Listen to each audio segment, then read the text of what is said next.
Hey, what's up, everybody? Welcome to Breakaway with Dawn and Friends. Today I have Jimmy. Today we're going to talk about his recovery, his journey to recovery. Thank you, Jimmy, for being a brave soul, coming here and not only sharing with us what you've just recovered from, but also our intention is to enlighten, encourage, and inspire others to break away from what no longer serves them. And so we're hoping to guide people as well as the people that are struggling, but also the family members and the friends that are in your circle to support you. We want to talk a little bit about what you need now that you're at this point in your life. And we hope we don't trigger anyone else that is recovering or trying to recover and get there. But I can tell you this will be a real, raw conversation between myself and Jimmy. Jimmy, thank you. Good afternoon. Thank you, Don. Thank you for me. Thank you for bringing me to Breakaway with Don. It's ironic because I'm trying to break away from myself. That's what I learned. And before I do this, I just want to lead us on the serenity prayer. Awesome. God, give me the serenity to change. God, give me the serenity to accept the things I cannot change, and the courage to change the things I can, and the wisdom to know the difference. Now, I get a little emotional talking about that because I never really thought I had a problem. And, we call it a journey. It is a journey. And I love the fact that, this journey brought me to breaking away with this podcast.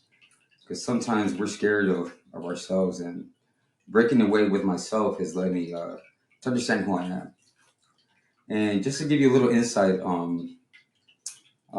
I'll be quite frank with you. I went to rehab. I'm just out of rehab 2 days out, and there's a lot of emotional pain, childhood trauma that I experienced, and I didn't know how to handle it, and I didn't know how to process it. There was a stigma where, if you, I guess in the Mexican American community in the '80s and '90s, where you just had to be a man, you had the machismo. You know what I mean? Just everybody has problems. Mm-hmm. There was no ADHD back then. There was no depression. There was no Therapy, getting therapy. help. Mm-hmm. Exactly, and there was a culmination of things that led me to actually getting help. There's a stigma of you're weak if you do it. But through my journey, I've learned that that's quite the opposite. I think you're weak if you don't seek to know yourself and to actually get help. Sometimes a cry for help is it's a cry of pain, and sometimes you have all the tools. But it missed my drunkenness. I'll be quite honest with you. I was drinking liquor, and I was drinking vodka. I mean, like, oh my gosh. Uh, at first, I did it for fun. I drank it for celebrations, and then all of a sudden, I drank it out of frustration. I used it as a coping mechanism, which is the worst thing to do. So if I was angry, if I was overworked, if I was stressed, I found solace in it, getting lost in a bottle. And I thought I hit it pretty good. Yeah, for years, we've seen you go down this road. And like you said in the beginning, you didn't recognize it, right? And you were masking and didn't know how to deal with it. And so then 70 days ago, you finally took the leap and went into rehab.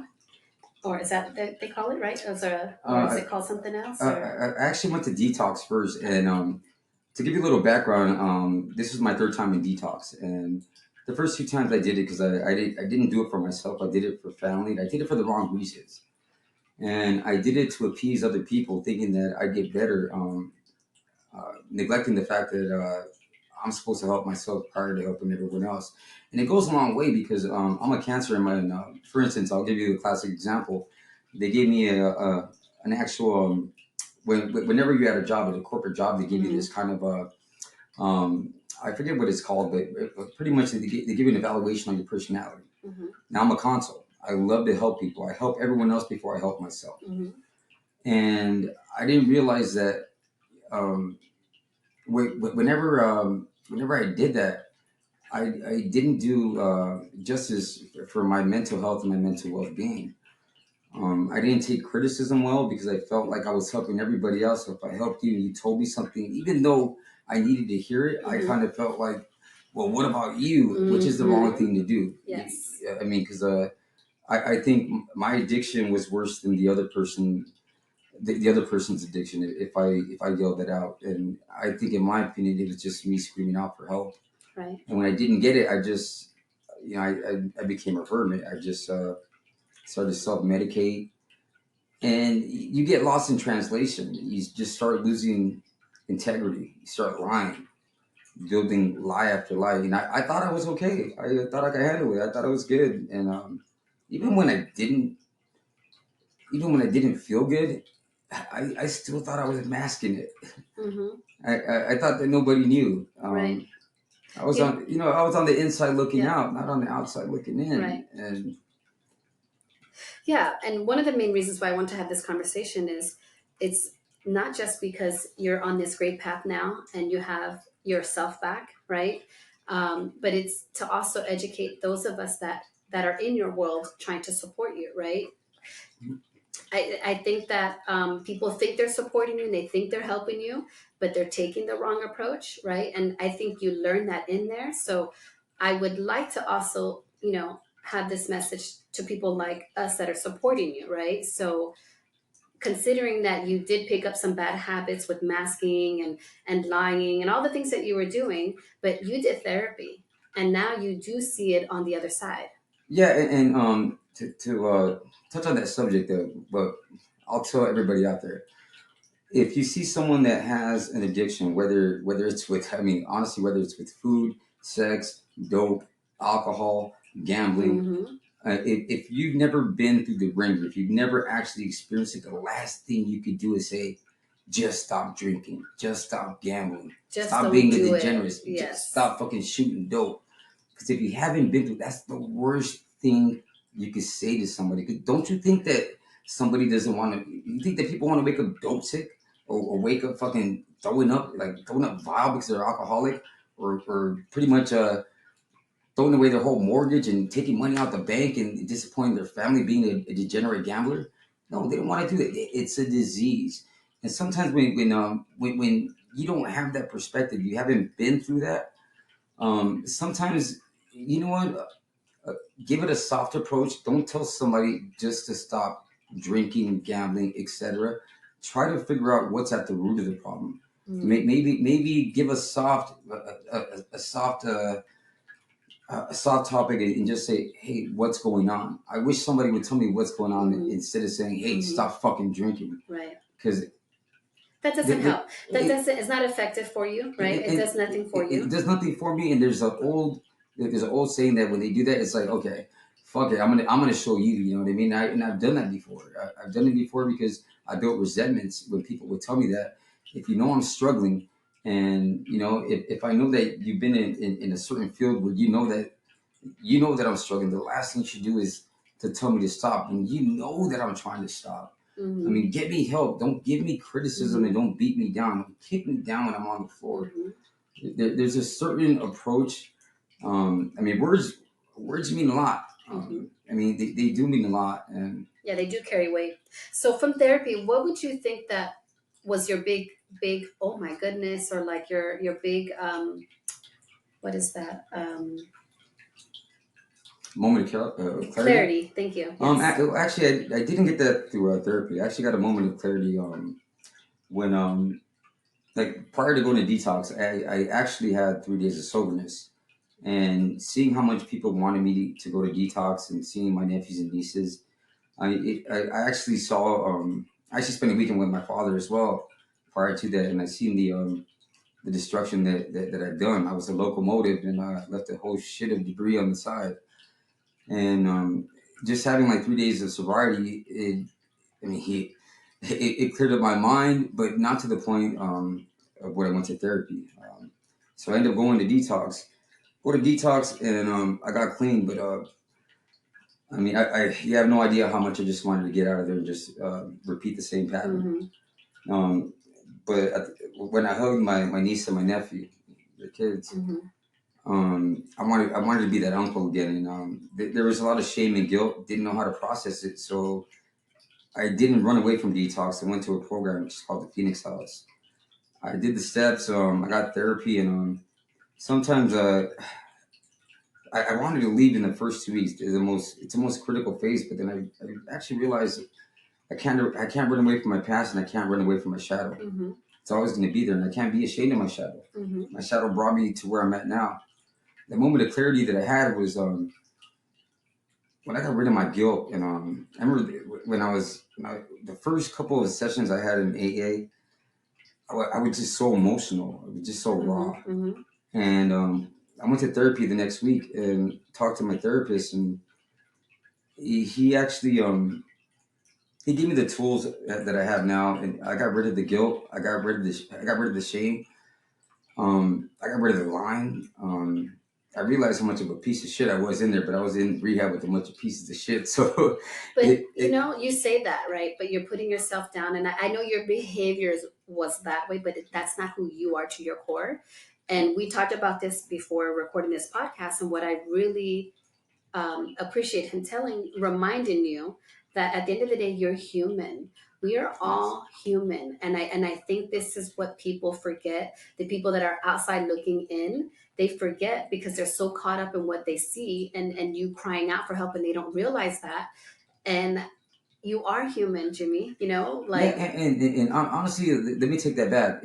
I think I had those tendencies to be that right. to be that POS, but deep down inside, there was the Jimmy, the Jimmy before the pandemic, the Jimmy before break, the Jimmy, the social Jimmy. I was such a recluse. I started avoiding like family functions. I wasn't just the social Jimmy, the social butterfly that I was before. And um, uh, going to rehab and getting recovery, I recovered myself. I discovered myself. It's one of those things where when you sit there and you're away from outside society, especially I wasn't court mandated, so I could leave whenever I want. And there were a couple of times when I wanted to, but honestly, I thought about it. I'm like, well, if you leave, you're gonna disappoint your family. But in my head, I was like, fuck that. I'm disappointing myself. Right. I actually learned discipline in that. I actually realized that the only person that's going to hold me accountable is myself. Yeah. And looking back at it, like I remember like in my 5th week, I'm looking at my fantasy football thread. I got all my high school and junior high friends, and I started realizing how many friends I got, how much support I have, and I didn't use that prior to getting here. And they never judged me for it. And my family never judged me for it.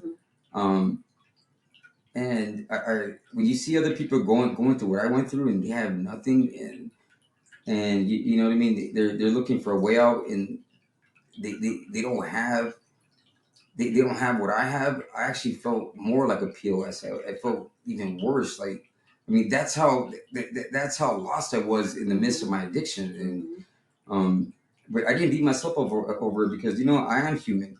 I have a chance to rebound. I have a second chance. Some people don't have it. And sometimes, sometimes rediscovering yourself, you have to know yourself. And that was the biggest thing that I feared, is owning up, um, owning up to the things that I did. Not just that, just owning up to the liar that I was, to the things that I've done at your house, like leaving bottles around and just sitting there, just trying to lie, just thinking that was okay. And like you said, we would forgive you, right? Exactly. So in a way, I was thinking like, okay, they'll forget about it, which was the wrong thing to do. But I've learned to realize that wasn't me. Right. It wasn't me. And I will say this, Don, you did tell me you had the softest approach, and you told me, Jimmy, nobody can send you there unless you want to go. That's right. And I took that to heart, and my father told me the same thing as well. And when he did, when we had that talk, and then that weekend I went to my dad's house, I checked myself in 2 days later. I gave him the keys of my apartment. I said, don't give it back to me, because I don't want to be that person that gets out, goes back home, repeats the same pattern. Right. I want to be here for my nephews and nieces. I want to be here for you, my sister. I want to be here for my brother. I want to be here for my mom. I want to live. I don't want to. Yes. I want to exist. That was a part of you getting lost, right? Like, I think you did forget what you do have. You may not have everything, or you may not be where you thought you would be, but you still are blessed, and you had, your family, your friends, and you had a good life, right? But for whatever reason, and this is childhood trauma, breakups, just life, because this can consume people. what I want to say is, and it's something you said earlier, is, you know, we've talked to you multiple times and we tried. We did pressure you a bit, right? Mhm. But is we just want you to know that we cared, and we're like, dude, you got to do something, right? So but I knew that you wouldn't do it until you were ready, you know? Yeah, And, you know, your brother and I like had arguments. Like, I just felt he wasn't, you know, active enough, like proactive with you, right? And he's like, he's a man, he'll, you know, he'll, you know, do it when he wants. And I said, yes, but be that positive force in yeah. his ear. Like, and that was where I was coming from. Like, you know, I just wanted you to know that I see you, you need help, but I can't do that for you. And I would Yeah, tell you, yeah, Jimmy, I'm not going to care more than you, yeah, Jimmy. yeah, I'm not going to do more than you, right? and So I would try to like meet you where you were, yeah, right? but the thing is especially when you're in the midst of that, Mm-hmm. that there's a part of you that gets so comfortable like solving your Yeah, problems by you know by your vice, right? right, So it's like, okay, I'm angry. Okay, right, I feel uncomfortable. I feel vulnerable. Okay, I'm gonna drink just to wash that away. right. Problems are still there, but at that point, it's like hearing it from you and having that soft approach. There is there was like a sense of guilt resonating in between this big shell that I have. There was a little crack in there, and it just resonated, and it just hit me. It's just one of those days where I was just tired of being tired. Right, I was like, you know what? There's got to be something else in here. I'm not being the uncle that I should right, be. I was a better uncle prior to the pandemic, prior to my breakup. I was a better human being. You know right, what I mean? right, Shit, I was taking care of myself. I was disheveled when I went to right, fucking right, detox. I had that right. big old lump on my head with. Remember? Yes, yep. By the way, people, I live by myself, and there's a couple of times where I pretty much should have died. Broke my clavicle drinking, falling on the floor. I busted my head, like I busted my eye wide open. I had those raccoon eyes. I almost had an aneurysm, and I'm blessed to be alive. And what one thing I could say is sometimes hitting rock bottom is not that bad. I don't think I hit rock bottom, but I got down to the foundation. And sometimes you got to rebuild, and Yeah, sometimes you can't be afraid of when you break down that foundation. You can't be afraid of that slab that's on the bottom because that's who I was before, and that's where that my foundation on the fourth floor of 12 floors of foundation. That's where all the lies reside. That's where everything resided. I had to break all that down with shame, humility, willingness to accept that I have an issue, willingness to accept I'm going to do the 60 days, willingness to accept that this is me that did this. And you know, I'm my worst enemy. I'm my biggest trigger. And when I got down to my foundation, I'm gradually rebuilding. I only got one floor right now. I'm trying mm-hmm. to get back up to 12 Mm-hmm. of where I was and where I was before. You know, So what tools did the program give to you? Because I know you had good structure, right? it wasn't just structure. It was just the actual clusters that we had. Uh, Therapy, and not just therapy, just getting to know yourself and just being around fellow addicts, like people that have vodka problems like I had. I think honestly I had more I think I got more from hanging around my peers because like there's one thing when you have a counselor there and they're there and sometimes the counselor they just want to do their shift or Mm-hmm. whatever Mm-hmm. and they have a topic that you don't want to talk about because sometimes I might feel like I'm going through this, I'm going through that. Being inside a dorm with a bunch of addicts and then you're out there shooting the shit and then you realize what somebody went through. Hey, I did that too. Hey, how did you recover? I got more out of just being around people and realizing that I'm not the only one. Mm-hmm. I'm not. I hate when they use the term broken. I'm not broken. I'm not broken. I'm a human being. I can rebound from this. Something that's broken cannot rebound. Right. You You're know, just bent. I have a pull hamstring, so to speak. Okay, but just realizing that I'm not by myself. I thought in the midst of me just being a recluse and just hanging out in my house and just drinking, I thought it was just me. I was like, well, yeah, how come I can't? How come everybody else can handle this shit? And it's like, wait a minute. It got to the point where I wasn't even drinking beer anymore. It was just pure fucking liquor. I was hiding bottles everywhere. Mm-hmm. I was hiding bottles in my own house by myself. I was Mm-hmm. hiding them from myself. I mean, that's how bad it got.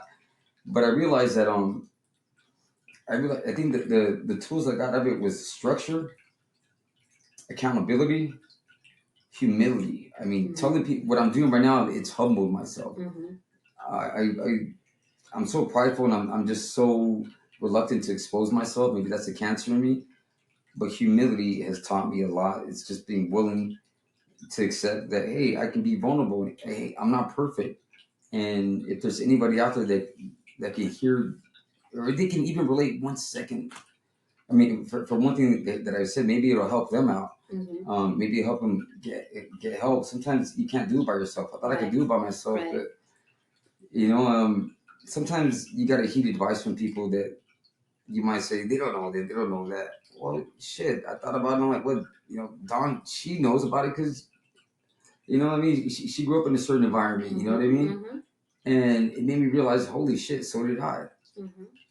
And Yeah, some of that was, possibly learned behavior, hereditary, trauma. I mean, and I think you dealt with all of that in there, right? But what yeah, I also want to highlight is the success you had there. In a short time being there, you became a mentor. yeah, I became so pretty much I did an 8 week program. I did 1 week in detox, and then I did an 8 week program. And normally they have a position called a motivator, and when you're a motivator. It takes about 6 weeks to get that job. I got it in 3 weeks because I was an inspiration to all my peers. So we have 80 guys in 2 dorms, and my job was I had to look out for both dorms and for the housekeeping crew, bathrooms, kitchen, all that, and I had to make sure that everybody was in at their meetings at their time. If you miss 3 meetings in 1 week, and if you're on paper, whether it's parole or probation, you don't make it there, you get violated and you go back to back to jail or prison, whatever you're for. And it was my job to make sure they got there on time because honestly, I think helping people helped me. And Right. honestly, if me being a motivator, if somebody went to jail, I think I failed at my job. So I never got a nap during the day. I woke up at 5 in the morning. I worked out, and just sometimes you don't realize it. I'll give you a simple analogy. It's almost like when you have a puppy, right? You have a puppy, and somebody comes over 3 weeks later and they say your dog's getting bigger. You might not see it because you don't see that progress because you're there every day with it. Yeah. I didn't see that progress inside of my recovery up until people would tell me, and just hearing what people would tell me, and I didn't have to apply for that motivator position. Right. They threw me in there. They said, "Hey, we Right. want you to be a motivator." Right. Sometimes you don't see the strength. You don't see what other people see in you, and all I have to say is, don't doubt yourself. I doubted myself for so long. I always thought that I wasn't as smart as what people thought I was, and um, brains are one thing. I think I've always been insecure about my strength. Going through what I went through, I think I'm stronger than ever. I actually give myself credit for it. Oh yeah. And what I learned there is strength, humility, acceptance. Accept when I say acceptance, it is willing to accept the fact that some people you're gonna have to prove to them that you're a better person coming out because they will doubt me, and willingness to accept that. There's a lot of things that go into it. I can go on and on, but I've learned so much. For me, I hate that you don't have nothing to prove. For me, just me, I'm not a professional, obviously, right? But for me, I don't like that. I don't feel like I myself don't have to prove nothing to nobody. Like I don't make excuses for who I am, what I do. And I don't think you need to prove anything to anybody. And the biggest reason why I wanted to have this conversation with you is because now that you've reached this milestone, you've done 70 days, you've done an excellent job, you have the right headspace, you're ready to live again. Not exist, live. Exactly, yeah. Right? So you need to be in the right environment going forward. And I think, we should educate people and let them know like how it is for you and what you need, right? So like with your family and friends, all eyes are going to be on you, and that has to be pressure and stress. Yeah. Stress can induce anything, right? So I would really like for you to tell us what is it that you need from us. And I know that you've had a conversation with your mom, and I love that you told her, if you don't see A, B, C, or D from me, don't worry. Like, I like that. Like, they need to know and understand, what to expect from you, and what's the best way to move forward. Because, like you said, your family and friends are not professionals. They don't know. Yeah. They can have an opinion all day long, right? But at the end of the day, what is it that you need from us so that we can help keep you where you are? I think one of the biggest things is don't psychoanalyze me. Don't get on Google and don't think that you know better than somebody who's been through it. Don't be afraid to ask me if I'm doing okay. If I'm having a bad day, ask me. Don't assume. Assumptions are the worst thing ever. Because when you get out of recovery, people think that you can't be humanized. You can't be normal. You can't go through a bad day and just have a frown on your face. Oh, are you drunk? No, it's the wrong. Ask me. Approach me. Don't walk around eggshells. I'm human. I have the tools to process my emotions. I think that's one of the biggest things that I learned from there is knowing how to internally process my emotions, knowing not just to pop off the lip, knowing how not to be the aggressor or the victim, but be the observer. Take it back, breathe. Even if somebody says something that I feel like they're coming sideways with me, just breathe and just say, okay, maybe you don't know. Maybe this is a coaching moment for me to tell them, hey, I don't like what you said right now and this and that, as opposed to giving them that same energy. Because where am I going with that? I'm just getting back to the, there is no common ground there. Maybe sometimes people don't know, and I take that as a teaching moment. I, I'll go back to my job personality. I'm a consul. I should be there to coach and teach. And coming out of this program, if I see anybody struggling, I'm gonna use the tools that you use. If I see anybody going through a pattern where like, hey, you're drinking a little too much and you're self sabotaging. You know what I mean? I've done that before. Who better to say that than somebody who's been through it? And if they tell me, hey, what do you know? Hey, give me 5 minutes. I'll tell you what I know about this, okay? Because you don't want to go there, dude. Because it's not gonna make you a better person. You're just gonna bury that pain away, and there's nothing like like just being rehabilitated or just being setting yourself free. Again, I'll take it back to the analogy of just running away from my shadow. It's going to be there, but I've accepted my shadow. I accepted who I was. But you can't hide. I accepted who I was. Right. But now that shadow's following me. I'm not following that shadow anymore. That shadow's going to follow me. I'm not who that person was. Right. And I got a chance. There's people that I was in their rehab who've OD'd 7 times off of fentanyl. There's people that I saw one guy die of a seizure inside there. Right. Off of alcohol, drinking a whole lid. Right. Guy died, you know what I mean? In a bunk right behind me. Oh, gosh. And, I mean, honestly, I would say this. If you need help, don't be afraid to ask for help. I mean, don't think you can do it on your own. Sometimes you need a moment of clarity. And honestly, just if it's not for you, it's not for you. Just do 60 days. Get your head clear.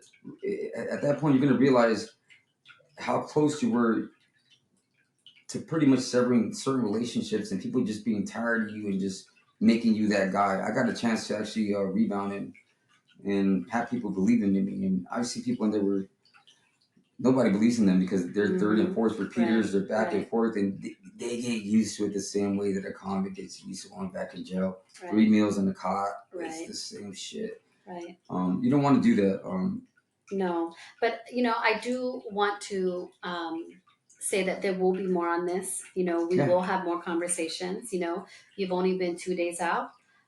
Maybe in a month or 2 months from now, we can sit back down and talk about how it's been for you. Yeah. But what you just say, I do want to reiterate. My breakaway tip would be: don't be scared. Don't be scared to get help. Don't be scared to work through what you have to work through. Ask for help. There's so many resources and programs and people, and they're out there. Like, just as hard as it is, you have to think about yourself and do this for you. When you're ready, you'll know.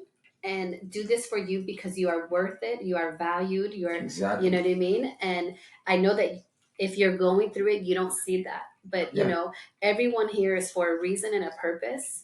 And so I challenge you to find that out. And I feel that if you can see that, you'll be able to work through it, right? And people, don't be scared to be vulnerable. Sometimes, in my opinion, vulnerability it's a strength. It's not a weakness. When you're vulnerable, you're willing to accept who you are. You're willing to stop lying. You're willing to tell people, "Hey, I need a hand." You're willing to say, "Hey, this is bigger than me." You know what I mean?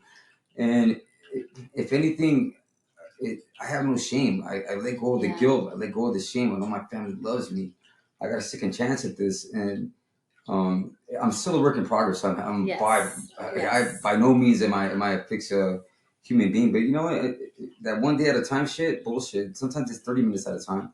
Yeah. Sometimes I get a craving, for vodka, but I sit there, I have a laugh with my niece, 15-minute conversation, write it out, and I look at the pros, not the cons. Mhm. I look at look at what I've done, and I'm getting back the serotonin in my head, the happy thoughts, and Mhm. I think this is the best I felt in 4 years. And That's amazing. there's always hope, seriously. That's amazing. So I'm so happy for you. I can't wait to see what you're going to do. My kids are so happy to have their uncle back, I want to be able to talk about this like 2 months ago. Yes, yes. So I do want to thank you for putting in the work. As you said, it's not over, obviously. And I love that you know that, because we're all a work in progress, right? We all have different journeys, and I'm just happy. I am proud. And, just be more vocal in what you need. Just let us know what it is that you like and don't like and what you need. And, we're here for you. And I hope, sharing this little bit will help someone. I'm sure it will, because it's inspiring to see, at least for us that know you. You were in a dark place, but you took the first leap, and that's the hardest part, Jimmy, was saying, you know what, I'm gonna go. When you packed those bags and you walked in that door, that was the hardest part, so I commend you for going the 70 days, for not only getting through it, Jimmy. You were a motivator. Do you know what I mean? Like, you helped others lasted longer in there because of you. Like, look how amazing that is. So if you keep applying this to yourself, you're going to be unstoppable. So thank you. And we will definitely have more on this. And we'll talk to you soon. Thank you. Woo! Hey, I didn't feel like